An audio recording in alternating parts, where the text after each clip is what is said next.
Class 10th history के geography part में chapter 5 minerals and energy resources में जो हम स्टडी कर रहे हैं वो नॉन फेरस मिनरल्स। इसके पहले हम लोग फेरस मिनरल्स का स्टडी कर चुके हैं।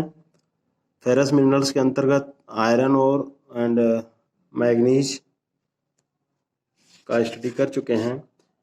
फिर हमारा जो टॉपिक था नॉन फेरस मिनरल्स के अंतर्गत हम कॉपर का स्टडी कर चुके हैं।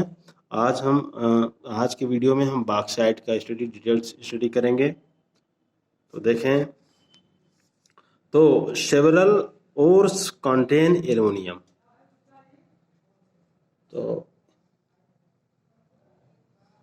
बताया जाए तो several ores contain aluminium.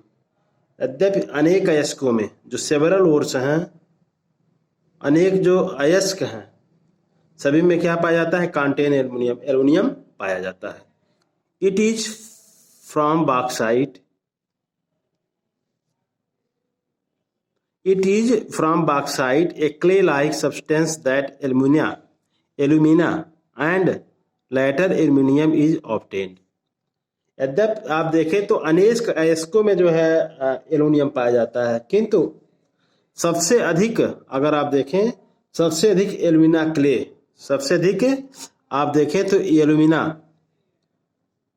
Clay जो है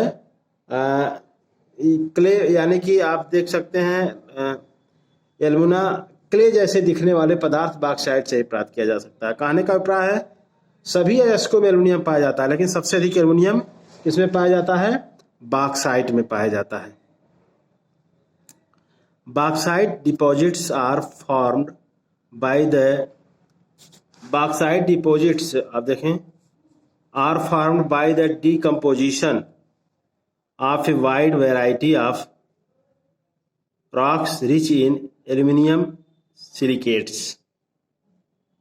फिर बताया जा रहा है कि बॉक्साइट डिपॉजिट की रचना, जो बॉक्साइट डिपॉजिट हैं फाउंड बाय द डिकम्पोजिशन, उनकी जो बॉक्साइट डिपॉजिट की जो रचना है वो एल्युमिनियम सिलिकेट्स से क्या है? वह एल्युमिनियम सिलिकेट से संपन्न चट्टानों के क्या होती है? विघटन से होती है, डिकम्पोजिशन से होती है। Aluminium is an important metal because it combines the strength of metals such as iron with extreme lightness and also with good conductivity and great malleability। तो इसमें बताया जा रहा है aluminium is an important metal.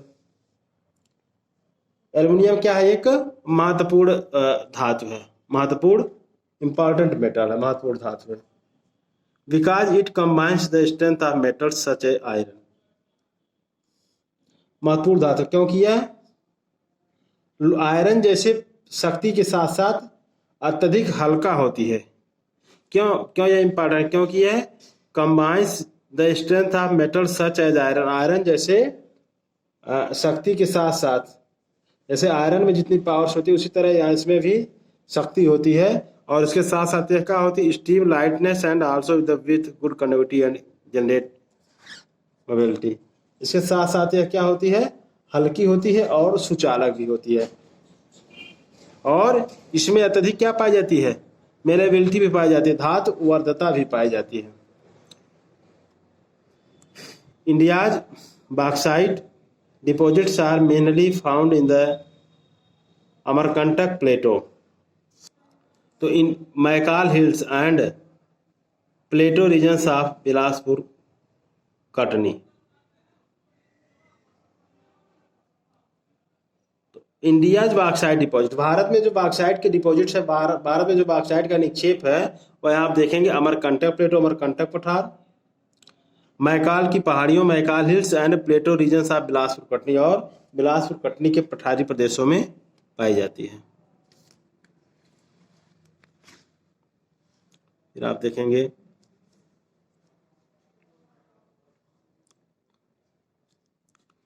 Odisha was the largest bauxite producing states in India with 34.97% of the country total production in 2009-10। इसमें बताया जा रहा है उड़ीसा क्या है, भारत का सबसे बड़ा बॉक्साइट उत्पादक राज्य है। उड़ीसा इंडिया का सर्वाधिक बॉक्साइट उत्पादक राज्य है।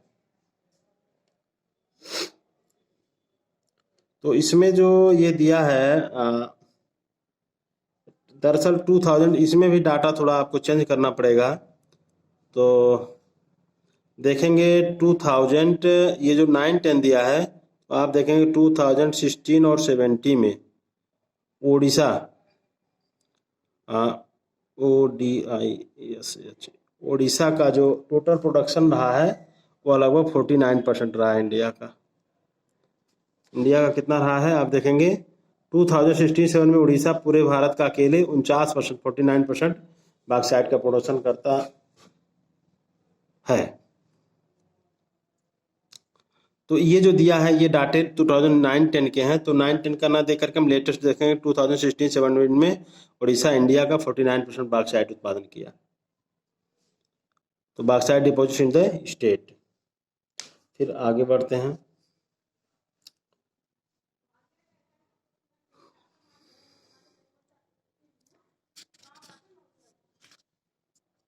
तो यहाँ थोड़ा सा एक डाटा है आप देखेंगे, थोड़ा इसको हम और छोटा करते हैं।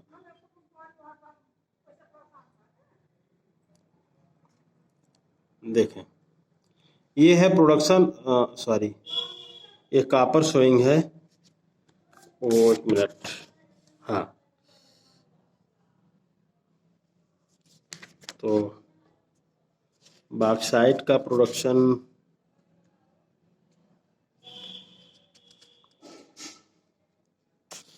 इसमें बॉक्साइट के प्रोडक्शन का चार्ट नहीं दिया हुआ है, लेकिन बॉक्साइट के प्रोडक्शन में आपको बता दें जो है उड़ीसा आपके बुक्स में हो सकता है न्यू बुक्स में हो। उड़ीसा जो है 2016-17 में आपको बताए ये जो 49% आप देखेंगे प्रोडक्शन करता है। इसके बाद सेकंड लार्जेस्ट जो प्रोडक्शन होता है वह गुजरात में होता है। चलिए फिर हम नेक्स्ट टॉपिक पे आते हैं। नेक्स्ट टॉपिक पे आते हैं नॉन मेटालिक मिनरल्स। आप देखेंगे नॉन मेटालिक मिनरल्स, बॉक्साइट के बाद नॉन मेटालिक मिनरल्स अधात्विक खनिजों के बारे में देखेंगे। तो पहला हमारा है नॉन मेटालिक मिनरल्स। देखिए इतना आप जरूर ये तैयार होना चाहिए कि नॉन फेरस मिनरल्स कौन से हैं, फेरस मिनरल्स कौन है, ठीक है ना। अब हम नॉन मेटालिक मिनरल्स में देखेंगे। पहला हमारा है mica. Mica is a mineral made up of A series of plates और लीव्स। माइका यानी कि इसको हिंदी में कहते हैं अभ्रक।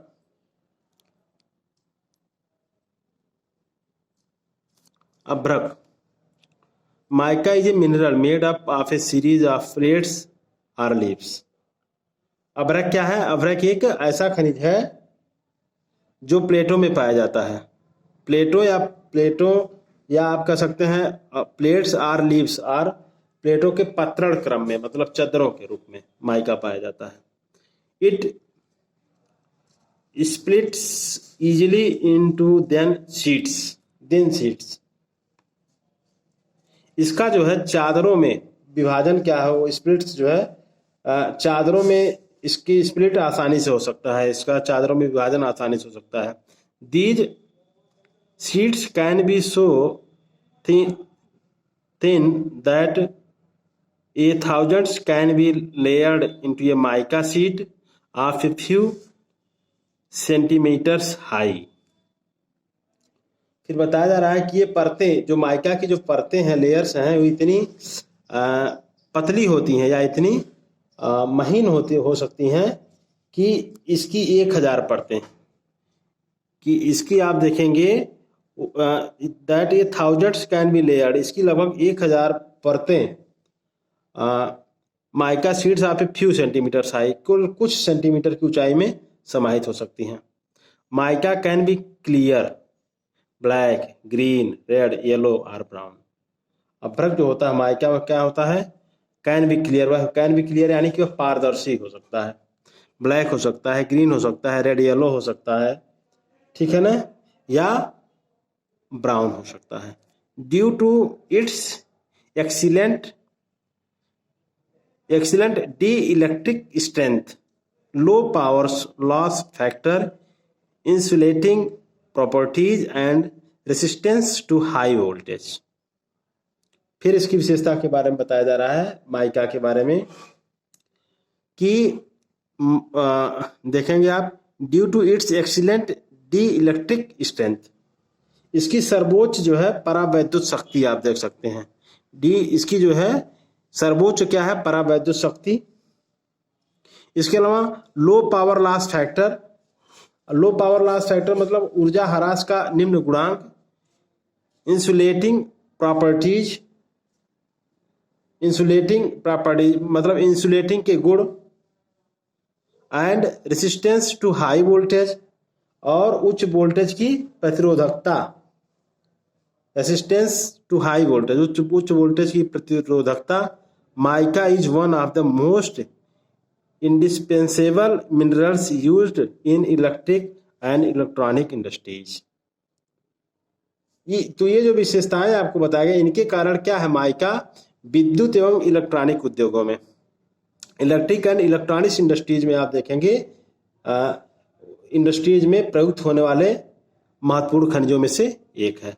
क्यों है, इसकी ये विशेषता भी कही गई है, एक्सीलेंट डी इलेक्ट्रिक स्ट्रेंथ है, लो पावर लॉस फैक्टर्स है, इंसुलेटिंग प्रॉपर्टीज है, and resistance of high voltage.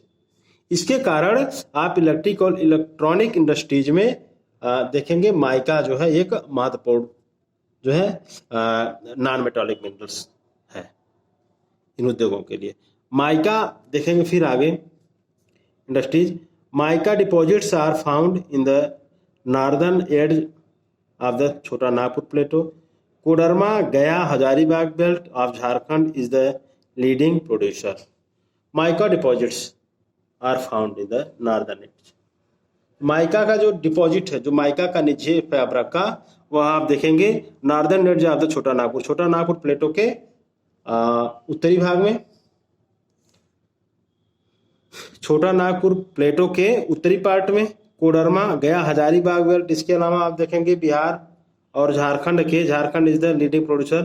Bihar और झारखंड के कोडरमा, गया और हजारीबाग जो बेल्ट है, ये क्या है, ये माइका के अग्रणी उत्पादक हैं। In Rajasthan, the major mica producing area is around Ajmer. तो राजस्थान में अगर देखें तो राजस्थान में मुख्य जो मेजर माइका प्रोड्यूसिंग एरिया है वो क्या है, अजमेर के चारों तरफ स्थित है, अजमेर के आसपास है। Nellore mica belt of Andhra Pradesh is also an important producer in the country. Nellore क्या है, आंध्र प्रदेश में है। तो आप देखें आंध्र प्रदेश के नेल्लोर जो माइका बेल्ट है, नेल्लोर अभ्रक पेटी है आंध्र प्रदेश की, वह भी देश की महत्वपूर्ण जो है माइका उत्पादक बेल्ट है, माइका उत्पादक पेटी है। तो नॉन मेटालिक मिनरल्स में माइका, ठीक है। इसके बाद हमारा जो इसमें नेक्स्ट जो होगा और नॉन मेटालिक मिनरल्स के अंतर्गत तो हम पढ़ेंगे रॉक मिनरल्स, चट्टानी खनिज के बारे में पढ़ेंगे। रॉक मिनरल्स में हमारा जो होगा वो लाइम स्टोन होगा, बहुत इंपॉर्टेंट है, ठीक है। तो लाइम स्टोन देखेंगे। Limestone is found in association with rocks composed of calcium carbonates or calcium and magnesium carbonates। चूना पत्थर जो है देखेंगे, limestone is found in association with rocks composed of calcium carbonates or calcium and magnesium carbonates। चूना पत्थर calcium या calcium carbonate तथा magnesium carbonate से बनी चट्टानों में पाया जाता है। It is found in sedimentary rocks of most geological formations. यह अधिकांश क्या होता है, औषधि चट्टानों में पाया जाता है। ये जो लाइमस्टोन है ये अधिकांश सेडिमेंट्री रॉक्स में पाया जाता है भूगर्भीय दृष्टि से।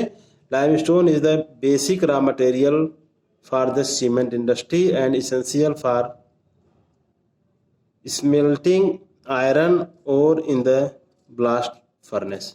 तो लाइमस्टोन को आप देखेंगे कि raw material, basic raw material किसका है, सीमेंट इंडस्ट्री का है, इसके अलावा स्मेल्टिंग आयरन ओर। तो चूना पत्थर जो है यह आप देखेंगे यह सीमेंट उद्योग का एक बेसिक जो है रॉ मटेरियल है, यानी कि आधारभूत कच्चा माल होता है सीमेंट उद्योग का। इसके साथ साथ आप देखें इसेंशियल फॉर स्मेल्टिंग आयरन। इसके साथ साथ देखेंगे लौह प्रगलन, यानी लौह को पिघलाने में लौह प्रगलन की भट्टियों के लिए भी यह अनिवार्य होता है, ब्लास्ट फर्नेस के लिए इम्पॉर्टेंस होता है। फिर देखेंगे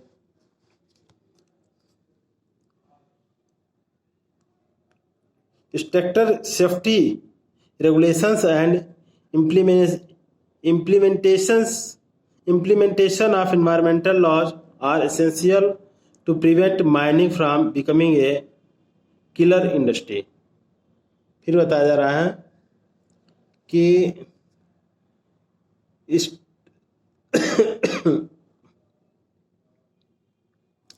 स्ट्रिक्टर सेफ्टी रेगुलेशंस एंड कि खनन, इसमें फिर आपको बताया जा रहा है कि जो ये खनन है आप देखेंगे तो खनन को घातक किलर इंडस्ट्री आप देख रहे हैं, ये जो किलर इंडस्ट्री दे दिया है, किलर इंडस्ट्री का आप हिंदी बता सकते हैं घातक उद्योग। तो जो खनन है, माइनिंग जो है आप देखेंगे, माइनिंग को किलर इंडस्ट्री बनने से रोकने के लिए, जो माइनिंग है उसको किलर इंडस्ट्री यानी घातक उद्योग बनने से रोकने के लिए क्या होना चाहिए? Stricter safety regulations and implementation of environmental laws. इसके लिए माइनिंग को किलर इंडस्ट्री बनने से रोकने के लिए दृढ़ सुरक्षा विनिमय होना चाहिए। Implementation of environmental laws and essential, दृढ़ सुरक्षा विनिमय और पर्यावरणीय कानूनों का क्रियान्वयन क्या है? अनिवार्य है। पर्यावरणीय कानून और दृढ़ सुरक्षा नियम होने चाहिए, जिससे होने चाहिए, नहीं तो क्या होगा, माइनिंग क्या है, एक किलर इंडस्ट्री का रूप धारण कर लेगा। तो लाइमस्टोन का प्रोडक्शन आप देख लीजिएगा, इसमें फिर इस चार्ट में हमारे पुराने डाटे दिए हुए हैं, नए डाटों में आप देखेंगे जो तो सबसे अधिक 2016-17 में देखेंगे, 2016 और 17 का डाटा देखेंगे तो सबसे अधिक लाइमस्टोन का जो प्रोडक्शन होता है वो सबसे अधिक होता है आरजे राजस्थान में। राजस्थान में आप देखेंगे लगभग 21% है। ठीक है, सबसे अधिक लाइमस्टोन का प्रोडक्शन इस समय 2016-17 डाटों के अनुसार राजस्थान करता है। इसके बाद आप देखेंगे, इसके बाद जो है ये फर्स्ट स्थान हो गया इसका। सेकंड लेवल पर देखेंगे आप, सेकंड लेवल पर एमपी है। एमपी जो है ये लगभग 11% है, और इतना ही लगभग अगर देखें तो आंध्र प्रदेश, एपी लिख दे रहे हैं, आंध्र प्रदेश को 60 में, ये भी लगभग 11% ही प्रोडक्शन करता है। तो लाइमस्टोन का सबसे अधिक प्रोडक्शन आप देखेंगे कहाँ पे? राजस्थान के बेल्ट में होता है। तो इस तरह से ये हमारा नॉन मेटालिक मिनरल्स के अंतर्गत हम माइका और रॉक मिनरल्स के अंतर्गत लाइमस्टोन पढ़े, स्टडी किए। फिर हमारा अगला टॉपिक जो होगा वो होगा कंजर्वेशन ऑफ मिनरल्स। तो ये बहुत ही इंपॉर्टेंट है, कंजर्वेशन ऑफ मिनरल, खनिजों का संरक्षण कैसे किया जाए। इसके बाद हमारा एनर्जी रिसोर्सेज आएगा, जो इस चैप्टर का मूल है, एनर्जी रिसोर्सेज में, जिसमें हम कोल, पेट्रोलियम, नेचुरल गैस, इन सब के बारे में स्टडी करेंगे। फिर हम नेक्स्ट वीडियो में मिलते हैं। आप इतना जो है प्रिपेयर करेंगे